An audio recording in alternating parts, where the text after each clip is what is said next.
Quiero que me acompañe por favor al libro de Efesios capítulo número 4 verso 32. Por el contrario, sean amables unos con otros, sean de buen corazón y perdónense unos a otros, tal como Dios los ha perdonado a ustedes por medio de Cristo. ¿Alguna vez ha mencionado esa famosa frase o ha escuchado mencionar esa famosa frase: yo perdono, pero no olvido? O cuando decidiste pedir perdón y alguien te dijo a ti que te perdone Dios. No sé si le ha pasado, a mí me ha pasado. O que en algún momento no nos hayan dicho eso, sino que nosotros se lo dijimos a alguien: yo te perdono, pero no olvido. O que te perdone Dios.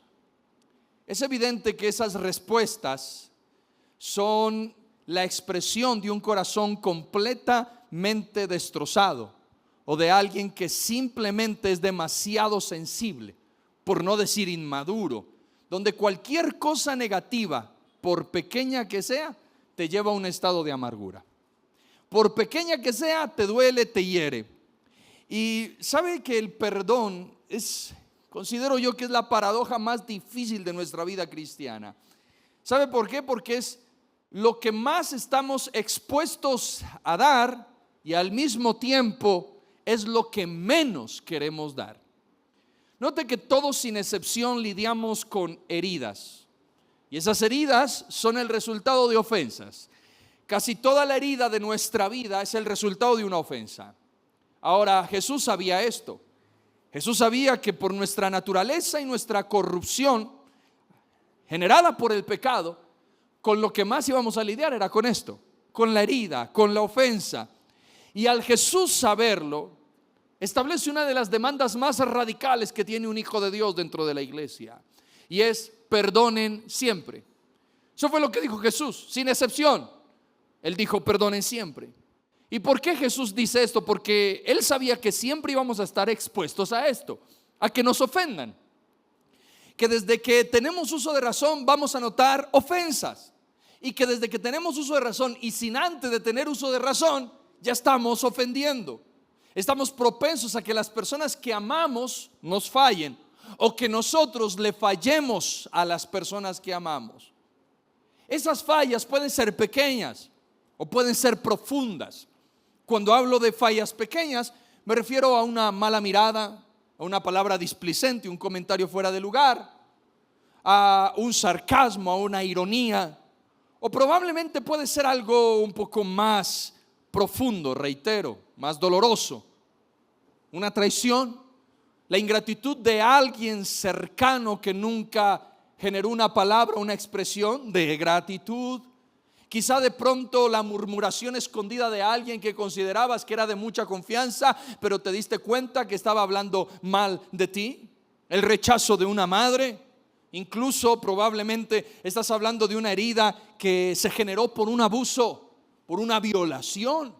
Cicatrices, o más bien no son cicatrices, son heridas que están en tu alma, que han sido bien complejas de sanar. Recuerde que la Escritura dice en Proverbios 4:23: sobre todas las cosas cuida tu corazón, porque éste determina el rumbo de tu vida.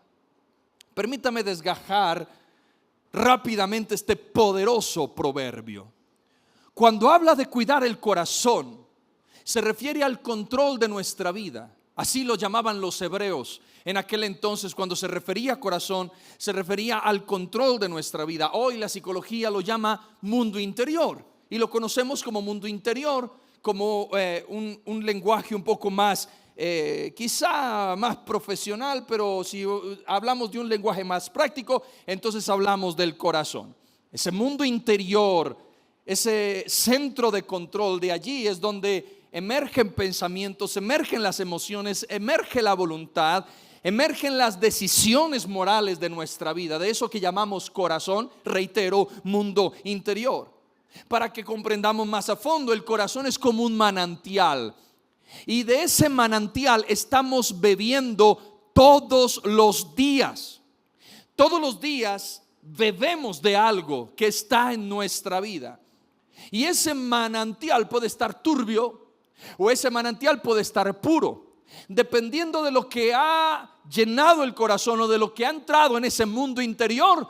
Va a definir qué tipo de manantial bebemos todos los días.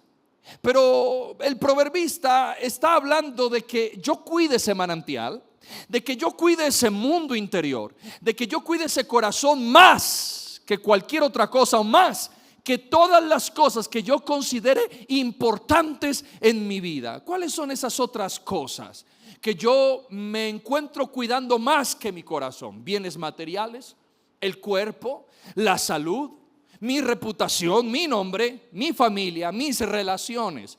Y no significa que no sea importante cuidar. Lo que está diciendo Salomón es: está bien que cuides todo eso, pero sobre todas las cosas, dale más cuidado a tu corazón. En otras palabras, quiere decir pon el corazón como si fuera el tesoro más preciado de tu vida y ponlo en máxima seguridad, donde nadie tenga la llave o la clave para entrar, solamente tú. Cuida estas cosas, pero cuida más tu corazón. Si yo quisiera parafrasear ese texto de Salomón, quedaría así probablemente: cuida todas las cosas que consideres importantes, pero dedica tu mayor atención al corazón, porque de allí se define todo el rumbo de tu vida. Yo concluyo entonces que si el corazón está sano, todo a mi alrededor va a estar sano. Si el manantial que yo bebo todos los días está limpio, entonces todo lo que esté a mi alrededor estará impregnado de lo que yo bebo. Cuidar es filtrar. Es decir, que yo decido, cuando cuido, yo decido qué entra y decido qué sale de mi mundo interior. Y ahora, pastor, ¿cómo logro yo filtrar o cuidar lo que entra y lo que sale? ¿Cómo yo puedo cuidar de manera profunda mi corazón y mi mundo interior? Con perspectiva. La perspectiva significa la manera en que yo percibo las cosas, o desde el ángulo donde yo veo las cosas. La manera en que decido mirar una ofensa. Esto lo puedo ejemplificar con unos lentes. Mire, yo aquí tengo unos lentes rosados muy hermosos que están sucios. Cuando yo me pongo estos lentes, primero tienen un aumento que no me dejan ver bien, que ya me están mareando. Lo segundo es que están sucios. Así que esta perspectiva no me deja verlo bien, porque están sucios, están rayados y tienen un aumento que no es ideal para mis ojos.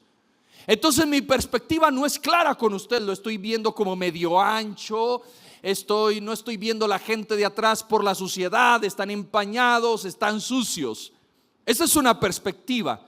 Y desde esta perspectiva yo voy a ver las cosas como no son, voy a ver las cosas de manera subjetiva, como yo pienso que son.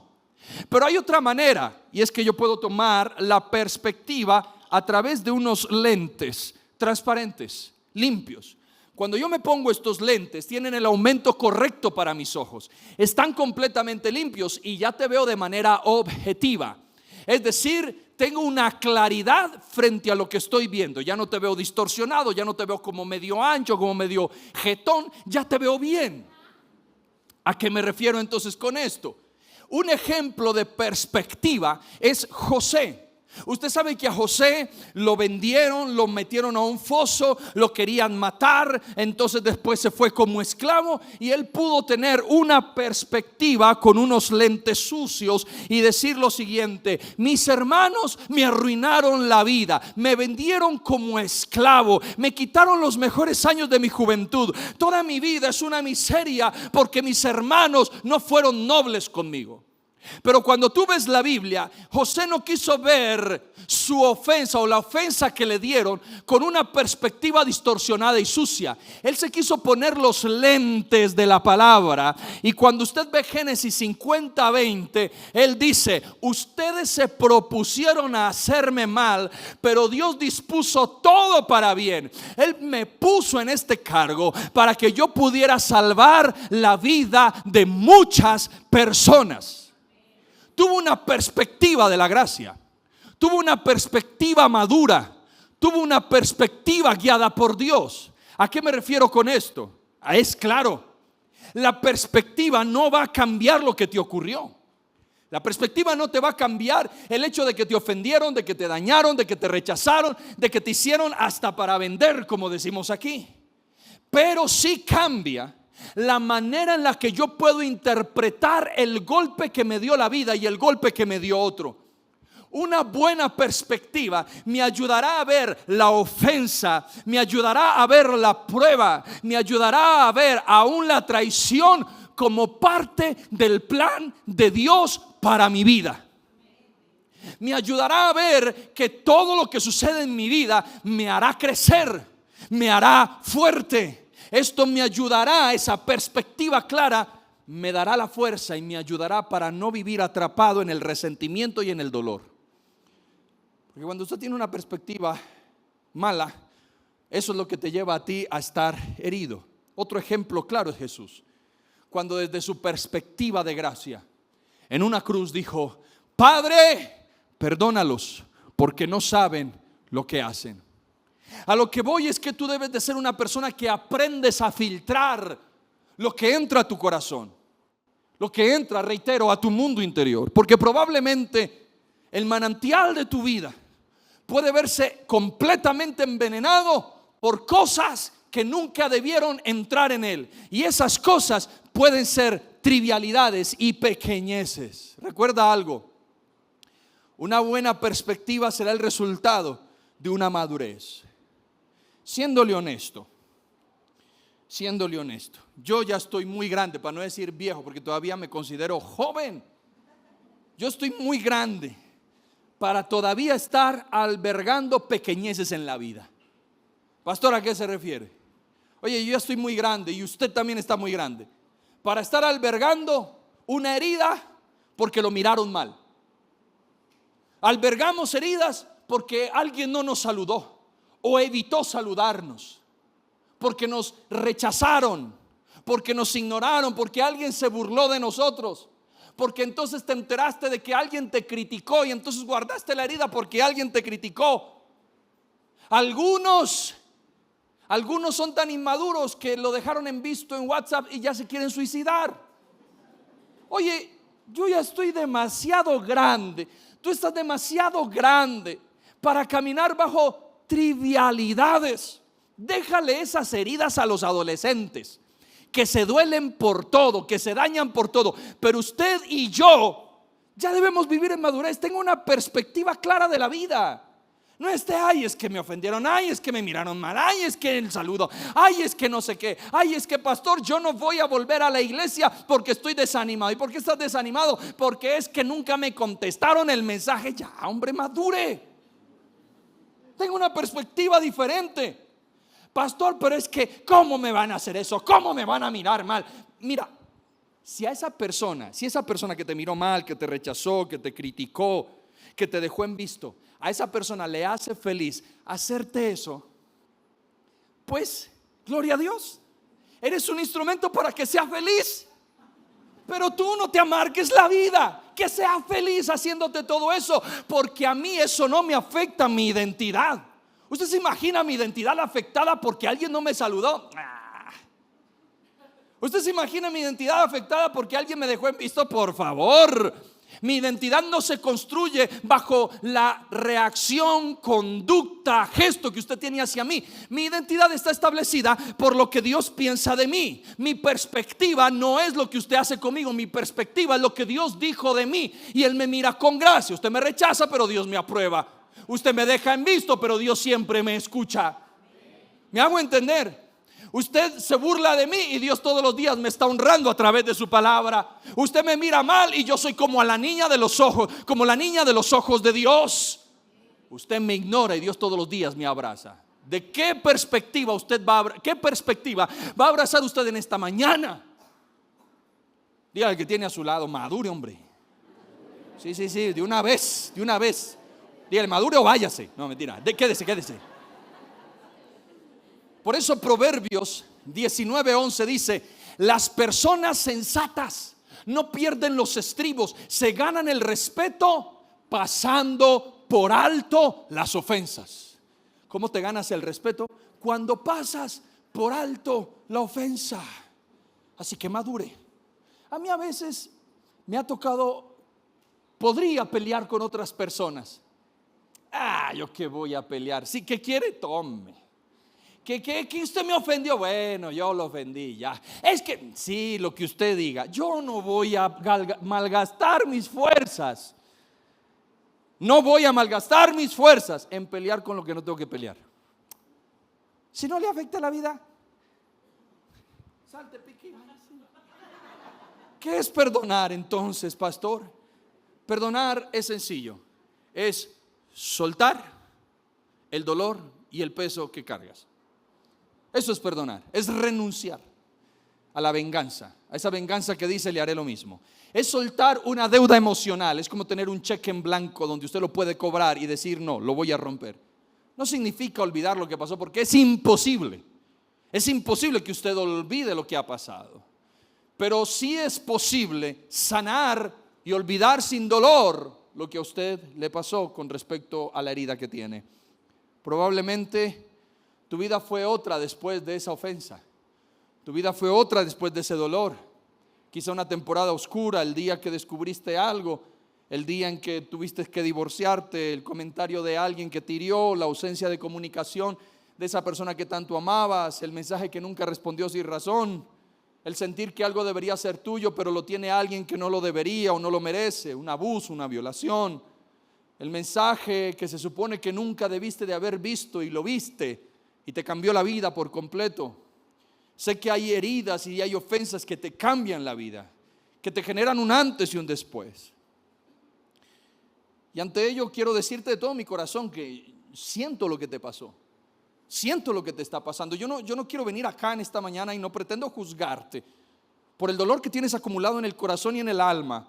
Y no pretendo venir acá a señalarte ni ser un pastor o ser una ayuda espiritual donde me vea frío o intransigente pidiéndote algo, donde tú veas que no comprendo tu dolor o tu situación. Lo que yo quiero que puedas interpretar en esta mañana es que Dios me trajo en esta mañana para guiarte por un camino de sanidad, donde el Espíritu Santo te tome de la mano y que Él sea tu maestro, y que aunque te cueste perdonar, a través de la ayuda, reitero, del Espíritu Santo, tú puedas encontrar sanidad para tu alma. En realidad tú decides cómo quieres vivir la vida. Hoy, en este día donde Dios te trajo, tú decides qué soltar y qué tomar. Es decisión tuya. Y esa decisión está en si quieres que Jesús esté a tu lado o si quieres caminar solo en tu herida. Por eso, en primer lugar, emerge la pregunta es, ¿cómo hago para perdonar? ¿Es posible perdonar? Sí, pero creería que no es la pregunta que deberías hacerte. Más bien la pregunta que deberías hacerte es, ¿estoy dispuesto a cooperar con Dios para poder perdonar? ¿Cooperar? Pastor, ¿a quién se refiere con cooperar? Me refiero a que por mucho tiempo hemos pensado que perdonar es una determinación que suena así. Cuando venimos a la iglesia y te dicen a ti, repite conmigo, renuncio a la falta de perdón, perdono, a Nacho, soy libre, amén, listo mi hermano, su corazón ha sido sano. No, porque usted va a hacer eso y a los 2 y 3 días va a sentir que el mismo sentimiento negativo está ahí. Pero si ya perdoné, me liberaron, me impusieron manos, hasta vomité. Probablemente. No estoy criticando ese paso. Es un gran paso. Es un gran paso que tú decido perdonar. Es un gran paso que tú decidas renunciar. Es un gran paso que tú le entregues a Dios a esa persona. Pero es un paso, no es tu sanidad. Porque la sanidad de perdonar es muy profunda. Y más cuando te ha afectado el alma. Escúchame, perdonar es cooperar con Dios. Y cooperar con Dios es decidir que Dios tome el control de tu vida y que tengas que hacer cosas que probablemente no quieres hacer, pero que serán necesarias para sanar tu alma frente a la ofensa. Porque usted y yo no podemos solos. Decidir cooperar es entender que Dios no trabaja lo superficial, que Dios trabaja lo profundo. Por eso es que nos cuesta tanto ser cristianos. Por eso es que nos cuesta tanto permanecer en Dios. ¿Sabe por qué? Porque nos cuesta aceptar lo que Dios nos pide. Y cada vez que, y cuando tú te das cuenta, todo lo que Dios pide no será superficial, va a ser profundo. Y una de las cosas que Dios nos pide, que está en lo profundo de nuestro mundo interior, es perdona. Por eso nos cuesta. Y es precisamente por eso es que no nos comprometemos con Dios. Porque la tendencia natural del ser humano es buscar cristianismos superficiales. Para ilustrarlo, piensa en una casa con cimientos endebles, con cimientos defectuosos. Usted tiene esa casa, sabe que tiene esa casa con cimientos defectuosos, pero en vez de trabajar en los cimientos, usted lo que hace es decorarla. Le coloca una fachada hermosa, la pinta, le pone luces, mejor dicho, y aparentemente se va a ver bella, la embelleces, luce hermosa. Hasta puede ser motivo de admiración para quienes vean esa casa, pero estás ignorando que es cuestión de tiempo para que esa casa se venga abajo a causa de unos cimientos que están débiles, que ya amenazaron con destruir la casa. Y muchos de nosotros estamos viviendo una vida cristiana superficial, pensando que Dios se va a encargar solamente de decorar lo que la gente ve. A Dios no le importa lo que la gente ve. Dios siempre va a apuntar a tu mundo interior. Pastor, ¿y qué es esa superficialidad cristiana? Buscar la emoción más que la transformación. Nos emocionamos, lloramos, saltamos, gritamos, pero no hay transformación. Eso es superficialidad. Asistir a la iglesia por costumbre, pero no hay un compromiso real. Vienes porque dices hay que ir a la iglesia y cumplir con Dios, pero en realidad no vienes con el hambre de decir: Señor, háblame, transfórmame, ayúdame, cámbiame. Señor, quiero que empieces a obrar. Lees la Biblia solo por cumplir. Ay, tengo que leer un capítulo de la Biblia hoy. Lo lees, pero no aprendes nada, no lo aplicas. No trabajas en tu vida frente a la confrontación de la palabra. Cuando Dios dice: oh, generación perversa, y tú dices: eso es para mi tío. Y no, Dios te está hablando a ti. Entonces, superficialidad. Ah, pero si abrazamos: desde el vientre de tu madre te escogí. Oh. Pero cuando Dios te confronta, eso no es para mí. Porque quieres vivir un cristianismo superficial. Ese cristianismo superficial es cuando perdonas de labios, pero no de corazón. Es practicar una religión. Y la religión lo único que te hace es alivianarte, pero no sanarte y transformarte. El perdón entonces es cuando le permites a Dios entrar a los cimientos de tu vida. Cuando le permites a Dios entrar profundamente en tu alma. Y cuando Él entra, estaremos dispuestos a decirle al Señor: que sea como tú quieres. ¿Está dispuesto a eso? Ok, entonces entiende, para poder sanar el alma de la ofensa, necesitas a Jesús. Nuestra vida es propensa a guardar rencor. Somos ilógicos. Nos encanta guardar rencor. Y en vez de querer sanar, pareciera que le damos mantenimiento a la herida para que sea más dañina en nuestra vida. Nos encanta que esa herida se expanda, que se pudra en nosotros. Nos cuesta exponer el dolor de nuestras heridas. Nos gusta más empuñar el dolor que entregárselo a Dios. ¿Sabes qué es lo más tremendo? Que Dios sabe eso. Dios sabe que nos encanta abrazar el dolor. Y en medio de ese dolor, cuando yo lo abrazo, estoy aislando a Jesús. Entienda lo siguiente: nada en la vida, usted me ha escuchado decir esto 55,000 veces, se lo digo una vez más: nada en la vida lo lograrás sin Dios. Nada. Ni sanar una herida, ni salir adelante, ni poder tener una familia exitosa, ni poder criar a tus hijos, ni tener lo que sueñas. Nada en tu vida lo lograrás si Dios no está a tu lado.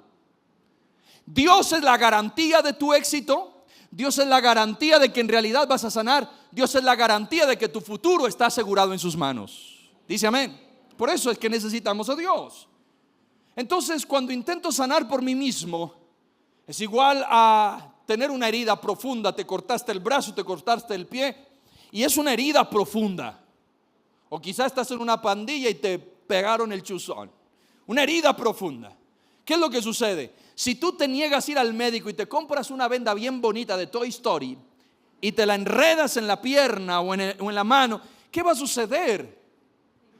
Simplemente se va a infectar y va a suceder algo peor en tu piel. Parece que está bonita, bien vendada, hasta tiene adornos esa venda. Y muchos de nosotros estamos tapando heridas con esas vendas. Esa venda se llama una gran sonrisa. Siempre vives riendo, pero por dentro estás vuelto nada. Ese dichito de gente que por guardar el dolor simplemente dice: es que yo ya sané. Mentira, no has sanado. ¿Quién te ayudó a sanar? No, yo solo en la presencia de Dios. Mentira. Necesitas a alguien, a Dios y a alguien que te dé mantenimiento en la herida. Y tapamos nuestras heridas con vendas. Escuche, estás haciendo algo superficial. No te estás dando cuenta que tu corazón se está pudriendo. Así que cuando decides que Jesús entre en acción, no solo entrará a lo profundo, también te va a exigir intercambios. El hecho de que tú tengas a Jesús para sanar tu herida, lo primero que Él va a querer que le entregues será tus derechos. ¿A qué me refiero con derechos? Nuestra naturaleza en la ofensa dirá: tengo el derecho de devolverle el mal que me hizo. La herida te dirá: tengo el derecho de hacerle la vida imposible por lo que me hizo. La ofensa te dirá: tengo el derecho a odiarlo hasta el día de mi muerte. ¿Y quieres que te diga algo? Tienes todo el derecho. Tienes toda la razón en odiar, en vengarte y en hacer lo que sea para hacerle la vida imposible a esa persona que te ofendió. Pero cuando decides caminar con Jesús, lo que te dice Jesús es: entrégame tus derechos. Entrégame ese derecho de venganza. Entrégame ese derecho de querer tener odio toda la vida. Entrégame ese derecho de querer hacerle la vida imposible a quien te la hizo imposible. Señor, ¿cómo? Entrégamelo. ¿Sabe? Cuando tú le entregas tus derechos a Dios en medio de tu ofensa, estás permitiendo que Dios pelee por ti. Y entenderás: ahora mi Dios se encargará y Él lo manejará. Lo segundo que tienes que entregarle a Dios es tu mano. Porque el momento en que se den los derechos, Dios te va a llevar por senderos que no quieres. En medio del perdón, Dios te va a llevar por lugares donde no quieres ir. Y tomar la mano de Dios es confiar y depender de que Él tiene un camino ideal para nosotros en medio del dolor. Reitero, Él te dirigirá a lugares y a momentos no deseados. Cuando tú estás decidido a perdonar de la mano de Dios, hasta probablemente vas a empezar a soñar constantemente con la persona que te dañó. Señor, pero ¿por qué estoy teniendo esos sueños? Dios dice: porque estoy tocando tu herida, porque te estoy terapiando, porque te estoy llevando a confrontar tus temores, porque te niegas a verlo en persona, así que te lo voy a presentar en sueños hasta que aprendas a amar a ese desgraciadito. Va a doler. Tomar la mano de Dios va a doler. Pero siempre lo digo, el dolor que Dios da es un dolor que sana. Para comenzar este camino sanador necesitas hacer 4 cosas. Y por favor hagámoslas rápidamente aquí. Primero, nombra tu herida. Salmo 62:8 dice: dile lo que hay en tu corazón. Eso dice David, dile lo que hay en tu corazón. ¿Qué necesito primero? Nombrar la herida. Nombra tu herida. Sea odio, rencor, venganza, como tú la llames. Lo segundo que tienes que hacer es aceptar que estás herido. No, es que yo estoy bien. No, sí me hirió, pero no pasa nada. Yo sigo adelante. Y eso sangrando ahí por dentro. Y eso ahí dañándote la vida. Y eso afectando tus relaciones. No pasa nada. Ahí vamos. No. Acepta tu herida. Acepta que estás herido. Lo tercero que tienes que hacer es abrazar la palabra. Pero no te hablo de abrazar una palabra de confort, sino de confrontamiento y de demanda. Y la palabra de demanda es: perdona siempre. Perdona siempre. Perdona siempre. Abraza la palabra. Y lo cuarto que tienes que hacer es: Señor, ayúdame a cumplir esta palabra. Para darle un poquito más de esperanza es entender que Dios entiende mi dolor. ¿Usted cree eso o no? Diga: Dios entiende mi dolor. Dígalo más fuerte, por favor. Dios entiende mi dolor. aunque el perdón es un mandato divino, no tiene un ingrediente de crueldad. Pensamos que Dios nos juzgará por el hecho de que nos sea difícil perdonar.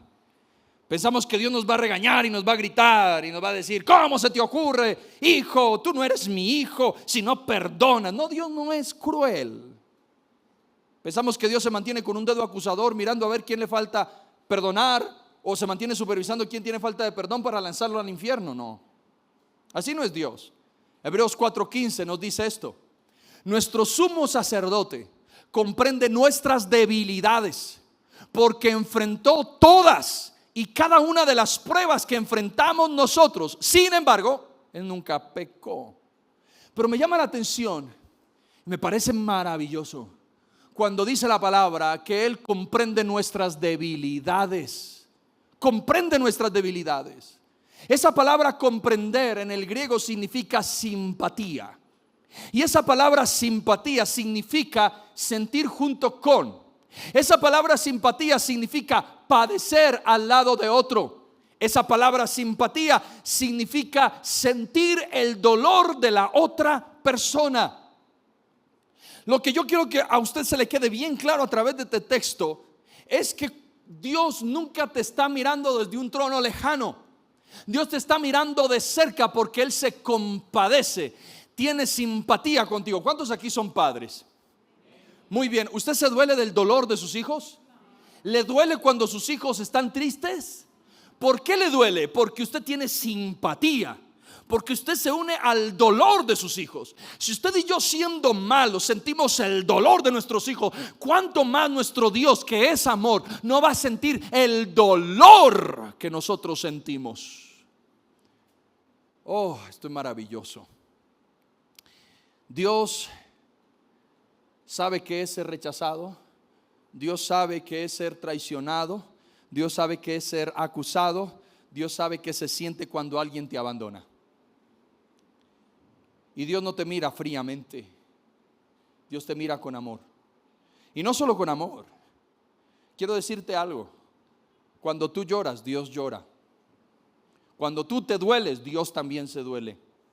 Cuando tú ríes, Dios también ríe. Cuando tú estás pasando por el momento más difícil y te llenas de angustia, probablemente no lo creas, pero lo creo, Dios también se llena de angustia, porque Él se compadece de tu dolor. Dios no es un Dios que mira de lejos. En la Biblia dice: Él mira de cerca al humilde. Y en medio de cualquier situación, Él te está mirando de cerca. Él sabe lo que estás pasando. Él sabe que te duele entregar algo que te ha destruido prácticamente la vida. Pero hay una diferencia entre Dios y nosotros, que aunque Él pasó por todo lo que tú y yo pasamos, nunca pecó. Es decir, no cayó en la amargura ni en el rencor, sino que decidió perdonar. Y esa decisión es la que nos ofrece a nosotros hoy como la victoria para vivir en libertad. ¿Por qué me cuesta perdonar? En segundo lugar, nos cuesta perdonar a causa de rumiar. Psicológicamente hay algo que se llama rumiación. Y rumiar es donde te mantienes dándole vueltas a los pensamientos dolorosos o negativos de la herida una tras otra vez. Rumiar es reproducir en tu mente la ofensa una y otra vez, donde tú te estás imaginando escenarios de venganza, donde estás imaginando respuestas que hubieras dado en el momento que tuviste el conflicto. En otras palabras, es que todos los días revives la herida y no la dejas sanar. Cuando tu mente cae en ese hueco de rumiar, empiezas: ¿por qué me hizo esto? No es justo, algún día lo pagaré. Es que debí de haberle dicho esto, responderle de tal forma. Es por qué me dejé, por qué soy así, por qué soy tan madre, por qué no hice X o Y cosa.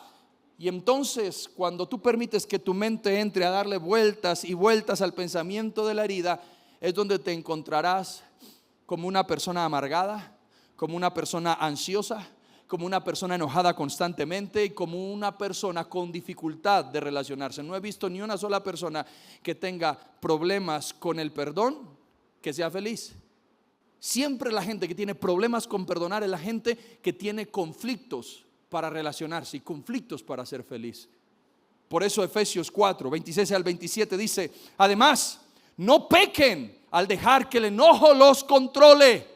No permitan que el sol se ponga mientras siguen enojados, porque el enojo da lugar al diablo. En otras palabras, este texto está diciendo: no permitas que el día termine con una mente que esté dándole vueltas a la herida, que esté dándole vueltas a la ofensa. Arregla eso, porque si no, eso te va a hacer la vida imposible y le darás lugar al diablo para que te destruya el alma. Entonces, la primera razón por la cual nos cuesta perdonar es porque rumiamos. Lo segundo es por el orgullo. El orgullo en la herida la defino como una identidad basada en la herida. El orgullo en la falta de perdón siempre se manifiesta a través de victimización.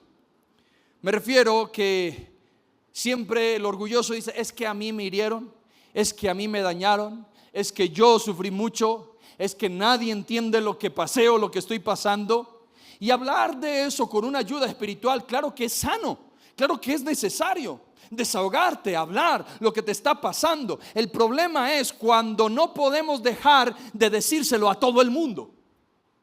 Ves al vecino: hola vecino, ¿cómo amaneció? Bien. No, pues le quiero contar que no, es que estoy bien herido, es que mi esposo, es que mi esposa, es que mi hijo. Después te encuentras al de la tienda: ¿cómo está vecino? Muy bien. No, pues le cuento que estoy herido, es que mire, ese hombre que me tocó me hizo esto y esto. No, es que terrible. Ay no, pobrecita, usted sí, yo soy muy pobrecita. Después te encuentras al amigo: hey, ¿cómo estás? No, bien, pero si vieras, no, me ofendieron, me traicionaron, me torturaron, me hicieron, me escupieron. No, ya, ay pobrecito, yo soy muy pobrecita, sí, yo soy muy pobrecito. El orgulloso se caracteriza por siempre ser una víctima en medio de su herida. Y por eso al orgulloso le cuesta soltar tanto su herida, porque su herida es la que hace que sea valorado por otros. Porque mientras tenga esa herida, la gente lo va a abrazar, la gente lo va a aceptar, la gente lo va mejor dicho, va a estar con esa persona. Ahí sí, los otros son culpables. Siempre te verás visto y aceptado cuando abrazas la herida. Por eso soltar la herida cuesta tanto. Porque cuando pensamos en perdonar, pensamos que vamos a perder algo. ¿Y sabes qué perdemos? Ya no somos víctimas. ¿Sabes qué perdemos? Que ya no nos van a decir pobrecito. ¿Sabes qué perdemos? Que ya tú no puedes hablar mal de quien te ofendió, y eso nos cuesta. Pero en realidad no estás perdiendo nada. Lo que estás haciendo es recuperarte a ti mismo. Lo que le dije al inicio: su identidad no está enfocada por quien lo ofendió, su identidad está enfocada en Cristo. Cuando Cristo lo ofenda, deprímase. Cuando Dios lo rechace, deprímase. Cuando Dios deje de hablarle, cuando Dios le dé la espalda a usted, ese día grite: me quiero morir. Porque sí, en realidad, ¿para qué vivir si Dios no está al lado? Pero mientras Dios esté a mi lado, mientras Dios camine conmigo, mientras Dios me mire con amor, mientras Dios esté ayudándome, que me mire mal todo el mundo, que me ofenda todo el mundo, mi identidad está basada en la bendita gracia que se derrama sobre mí todos los días, a través de su gracia y su presencia, a través de su amor y a través de su gloria, fluyendo todos los días como una fuente que me bendice el alma. No se afane por eso. Yo me acuerdo que estábamos en un vuelo con mi esposa. Íbamos a ministrar a un lugar fuera del país, a Dallas, no a Prestalas, a Dallas. Y veníamos de regreso. Y entonces yo tengo un truco que se lo voy a enseñar hoy. Cuando yo viajo con mi esposa, para que no nos quede el puesto del centro, yo escojo los dos puestos, el de la esquina y el del pasillo. Entonces, como a nadie le gusta el del centro, nos queda el del centro siempre vacío. ¿Me entendió el truco? Y si no lo entendió, pues váyase a YouTube hoy y escuche la prédica. Entonces yo hice eso y dije: nos va a tocar. Cuando llega una señora, desde que la vi, no me gustó. Me hablo de que no, como que esta vieja no. Ay, me toca aquí. Yo le dije: si quiere, señora, pues ya hágase ahí en la esquina y yo me hago con mi esposa acá. Ay, muchas gracias. Se sentó ahí. Pues la desgraciada venía con la hija, y la hija también le tocaba en el puesto del centro de este lateral. Ojalá me estés escuchando, bruja. Mentira, yo molesto mucho con ustedes. Después me meto en problemas con... Y entonces ella se paró del puesto y dijo: ay, prefiero darle el puesto a mi hija. Como quiera. La hija llegó con una arrogancia, y en la arrogancia dice: O sea, ¿cómo me siento ahí? O sea, ¿me atravieso encima de ustedes? Yo la miré y le dije, ¿qué quieres? Que me dé puesto, siga. Y ya me iba a levantar y ya se atravesó. Y no me aguanté las ganas y le dije, estás en ese puesto porque yo quise, te tocan la mitad, te estoy dando un mejor puesto, grosera. Hermano, a mí me sacan la piedra y yo no me calmo. Y cálmate, me dijo ella, cálmate. Pasamos todo el vuelo. Yo creo que de la vergüenza esa chica nunca se atrevió a pararse para ir al baño, pero obviamente si se tuviera que pararse le iba a dar el lugar, por supuesto, pues a quién le gustaría que uno se esté ahí ya, pero nunca se paró. Oh sorpresa, cuando termina el vuelo y estamos saliendo, la señora detrás empieza a hacer un escándalo. Esos señores que van adelante no dejaron que mi hija saliera al baño, les pidió varias veces y ellos se negaron a dejarla salir. Le empezó a decir a la azafata, y la azafata, como era americana, oh wow, ¿in serious? Yo ahí callado. Sí, terrible. Y aparte de eso, que mi hija sufre de las rodillas y no sé qué. Natis ahí ya no se aguantó y la volteó y le dijo, no señora, no es así. Cuando a mí se me vino ese texto, el que calla es contado por sabio. Y le dije a Natis, déjala que hable, déjala que hable. Sí, no sé. Cuando la azafata vio que yo no le peleé, cuando esa mujer vio que yo no dije nada, dejó de mirarme mal. Y yo le dije, vamos. ¿Qué logré ahí? Primero, logré no armar un escándalo. Segundo, logré no armar una pelea. Tercero, yo no voy a perder mi tiempo en peleas que no debería pelear. Hay momentos en la vida donde tú tienes que ignorar al ignorante. Hay momentos en la vida donde tú tienes que dejar ser feliz al necio, gritándote, hablándote. Usted sea sabio, usted sea de altura, usted tenga inteligencia emocional. No se rebaje a peleas que no tiene que pelear. ¿Me hago entender? Ok. Entonces por eso nos cuesta soltar la herida, porque queremos ser víctimas. Y hay un orgullo tan elevado que le llamamos amor propio, pero en realidad es ego, porque tenemos una hipervalorización de nuestra vida. Nos volvemos hipersensibles. ¿Y sabes qué significa esto? Pensamos que nadie nos puede decir nada, que nadie nos puede mirar mal, que nadie nos puede hablar mal. ¿Por qué me hablas así? ¿Qué crees que soy yo? Yo tengo amor propio. A mí no me ofendas, tú no eres Dios. Tienes que aceptar que la vida te va a traer momentos en los que te van a mirar mal, en los que te van a insultar, en los que te van a ofender, en los que te van a criticar. Es parte de la vida. Pero entiende lo que te he dicho en el transcurrir de este mensaje. Tu identidad no está en lo que te hacen, sino tu identidad está en ¿quién? Camine tranquilo. Lo siguiente por lo que no queremos perdonar es por hambre de justicia. ¿Usted sabía que el cerebro busca equilibrar cuentas cuando nos ofenden? El cerebro. No es el diablo, el cerebro. ¿A qué me refiero? El cerebro dice, si no veo consecuencias a quien me ofendió, mantengo la ofensa. Porque el cerebro codifica que liberar a una persona es que esa persona que te dañó nunca va a asumir consecuencias. El cerebro dice, si lo suelto, ¿quién me hará justicia?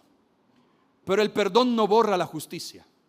Lo que hace el perdón es trasladar la justicia a otra persona que se encargue del asunto, y no es cualquier persona, se llama Dios. Romanos 12:19. Queridos amigos, nunca tomen venganza. ¿Qué dice? Venga, escúcheme bien usted, iglesia preciosa que vino en esta mañana. Nunca, ¿qué dice? Nunca tomen venganza. Dejen que Dios se encargue. Dejen que se encargue la justa ira de Dios. Pues dicen las escrituras, yo tomaré venganza, yo les pagaré lo que se merecen, dice el Señor. No tome venganza. Le digo por qué. Su venganza es limitada.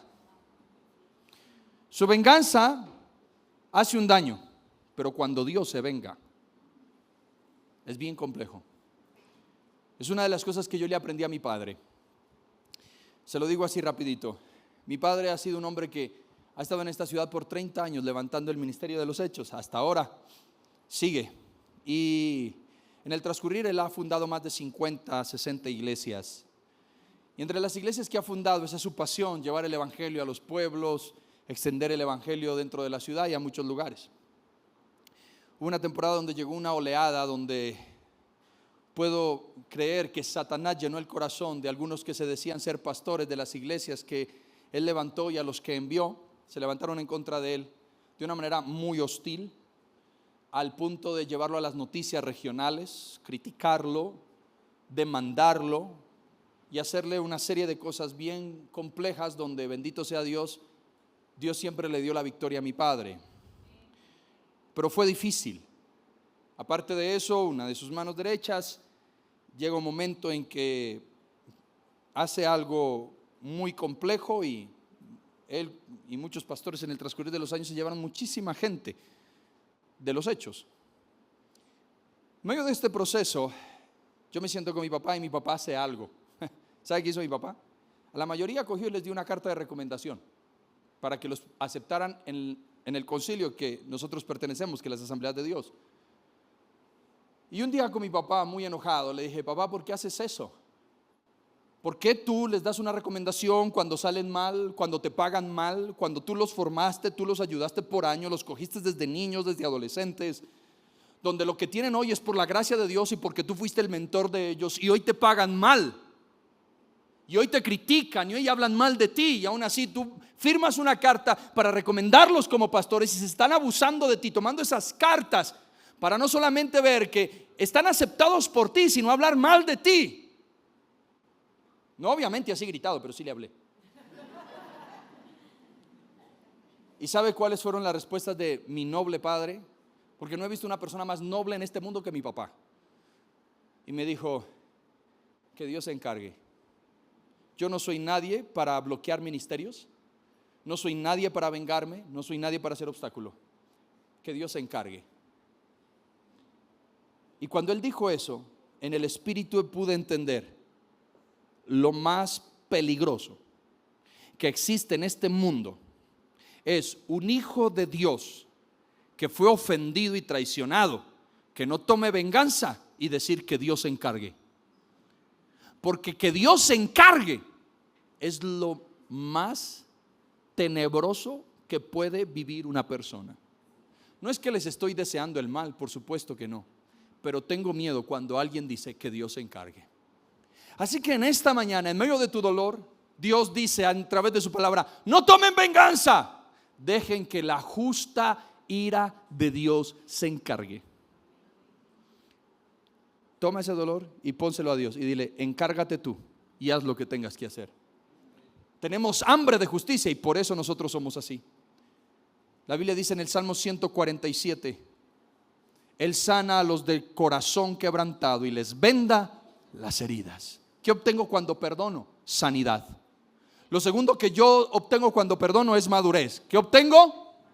¿Qué obtengo? Madurez. Aprendes a entender que cuando la vida golpea, esos golpes o heridas no te definen.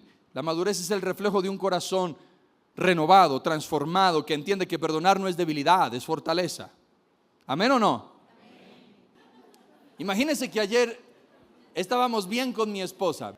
Fue un día espectacular con mi esposa. Y llegó la noche y dijo: te voy a hacer la comida. Y yo: muchas gracias. Entonces se fue y dijo: ¿qué quieres? Entonces empezó a fritar unas costillas. Entonces cuando me pasó las costillas, me pasó unos pedacitos ahí de carne, y cuando yo lo probé me supo maluco. Me supo tan maluco que hice una expresión de náuseas. Cuando ella: ¿qué es lo que te pasa?, me dijo. Ella es feliz, ella es buena gente, pero de las aguas mansas líbrame, Señor. Se volvió un león, pero es que en una jaula no pueden haber dos leones. Entonces: ¿qué es lo que te pasa? Que yo te hice eso con todo el amor. Yo le dije: está maluco, pruébelo y verá. Y me senté otra vez.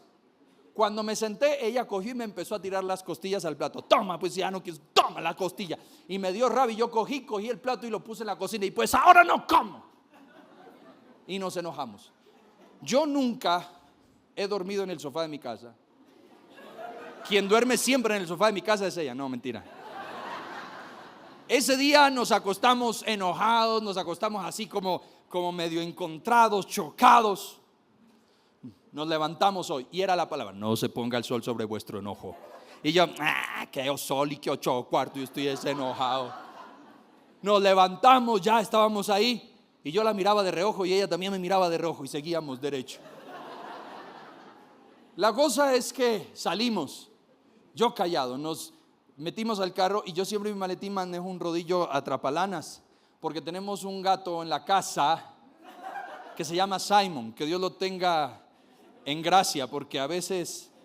Entonces yo soy muy meticuloso, entonces siempre el rodillo. Entonces en el carro empecé, como es pantalón negro, y cuando dice, ¿me prestas el rodillo?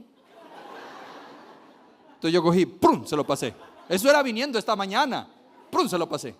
Y en la mente, tienes que predicar del perdón, hipócrita. Tienes que predicar del perdón. Se lo pasé. Cuando ella empezó manejando, porque es que a mí no me gusta manejar en realidad, yo me estreso por todo, entonces yo prefiero ir de ayudante. Entonces ella empezó así, no podía pues con el volante. Le dije, venga, le ayudo. No, yo puedo sola. Yo le dije, siga con ese orgullo bobo. No es orgullo bobo porque ya cedí. Yo le dije, si cedí, pues si te toca quitarte las lanas y el único que tiene rollo soy yo. Y entonces empezamos a hablar que no, que usted me miró mal, que la costilla, imagínese, por una costilla, todo lo que se estaba haciendo en la casa. Yo solo quiero que me reconozcas que no me dijiste las cosas. No, usted primero reconoce que me tiró la costilla al plato. Te reconozco, ahora reconócelo tú. Yo le dije, te reconozco que no te hablé de la mejor manera. Y me dijo, ok, ya estamos bien. Yo le dije, te lo reconozco, pero sigo disgustado. Me bajé del carro, me entré a la oficina y era, vas a hablar del perdón, hipócrita.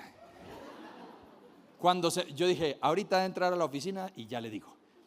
Y entró a la oficina y ya la miré así. Y yo le dije, de corazón te reconozco que no fue una actitud buena. Ahí, hermanos, porque es la iglesia, no pasó nada.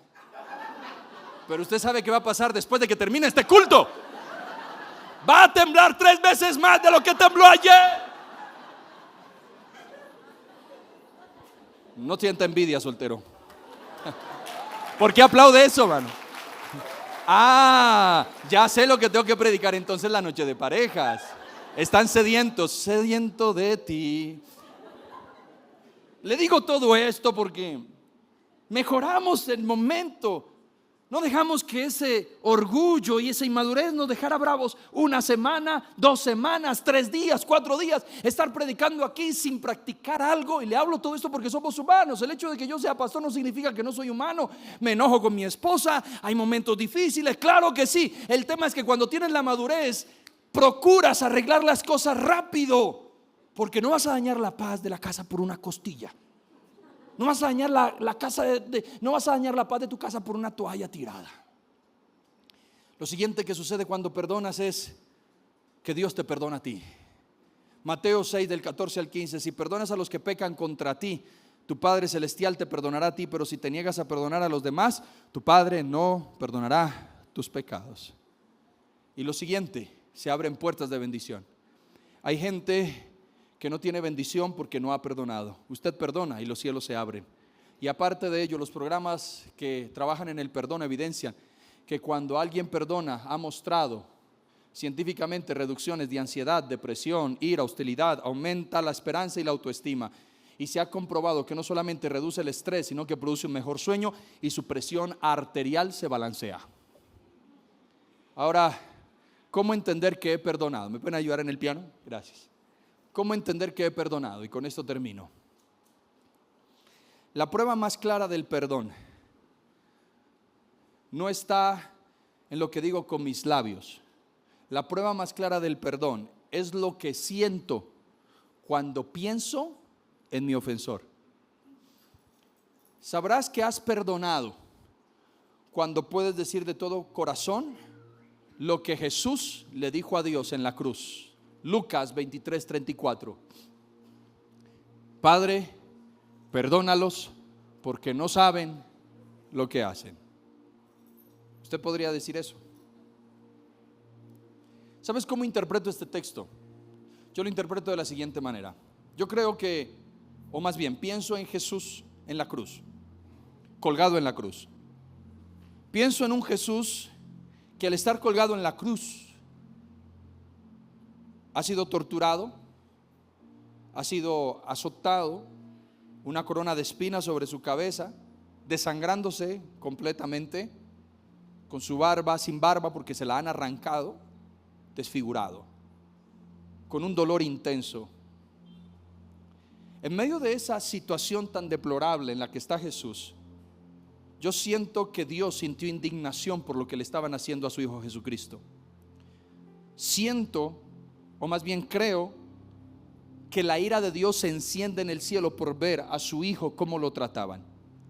Así que creo que Dios está dispuesto a tomar cartas en el asunto y a arremeter contra aquellos que estaban golpeando, insultando, escupiendo y burlándose injustamente de su Hijo, quien lo único que hizo por 33 años fue darles bendición. Así que yo me imagino a Dios queriendo sacar su espada y decir: voy a vengarme en este momento de lo que te están haciendo, hijo mío. Y es cuando Jesús, colgado en esa cruz, dice: no, Padre, espérate, perdónales, porque no saben lo que están haciendo. No saben lo que están haciendo. Así que te pregunto, si tú piensas en tu ofensor, o más bien, si yo te digo a ti en esta mañana que Jesús está a tu lado, que Dios está a tu lado, y por cosas de la vida, enfrente tuyo está la persona que tanto daño te hizo, ¿tú harías lo mismo de Jesús? Esa persona que tanto daño te hizo, que te crucificó también, que te torturó, que prácticamente te hizo la vida añicos, que te pagó mal por el bien que le hiciste, y tienes a Dios al lado, y Dios te dice: solamente, hijo mío, es que tú me digas y yo lo desaparezco, lo destruyo. Mi pregunta es: ¿cuántos de ustedes dirían: no, espérate, Dios, espérate, perdónala porque no sabía lo que estaba haciendo, no sabe lo que está haciendo conmigo, perdónales por favor? ¿Tú dirías lo mismo a Dios ante ese violador, ese abusador, ese traidor, esa traidora? ¿O dirías: sí, Señor, vamos, destrúyelo, que no quede ni una sola célula de su cuerpo en esta tierra, desintégrala? Usted mostrará que en realidad ha perdonado cuando puede mirar a su ofensor o pensar en su ofensor, sabiendo que Dios está a tu lado, y decirle a Dios: perdónalo porque no sabía lo que hacía. Así que perdonar es cuando mi corazón se parece al corazón de Cristo en la cruz. Y por último le digo que perdonar, lo he dicho varias veces, lo dije en la prédica del matrimonio, se lo digo una vez más: perdonar no es abrir la puerta. Algo que hemos malinterpretado del perdón es pensar que en el momento en que yo decido perdonar, entonces se me es obligatorio darle acceso a la persona que perdoné. Y no, a veces perdonar no es reconciliarse. Esto va a sonar fuerte y muy debatible. No es reconciliarse, es perdonar, es soltar y es cerrar el capítulo. Perdona al que te traicionó, pero no le vuelvas a entregar tus secretos más íntimos. Perdona al que te humilló, pero no regreses a la misma mesa donde te menospreciaron. Perdona al que te engañó, pero no repitas la misma historia confiando ciegamente otra vez en esa persona. Perdona al que te dañó, pero para el bien de tu vida, ciérrale la puerta para que no acceda más y te vuelva a dañar. Perdona al que te robó, pero no le vuelvas a dar la confianza que un día le brindaste frente a tus pertenencias. Lo que tienes que hacer es perdona. Muchas veces hay gente que merece una nueva oportunidad, porque a veces nuestro orgullo también nos hace perder buenas relaciones por una ofensa. Pero tú sabes que hay cosas que tienes que perdonar y tienes que cerrar. Cierra el capítulo. Bendice a los que te ofendieron. Mira hacia adelante y entiende que tu identidad está en Cristo, y que si esa relación o esa situación no funcionó, gloria a Dios, por uno que se vaya vienen 10 mejores. Por un amigo que se vaya vienen 10 amigos mejores. ¿Está de acuerdo conmigo? Recuerde esto: perdonar no es perder la batalla, es dejar que Cristo la gane por ti.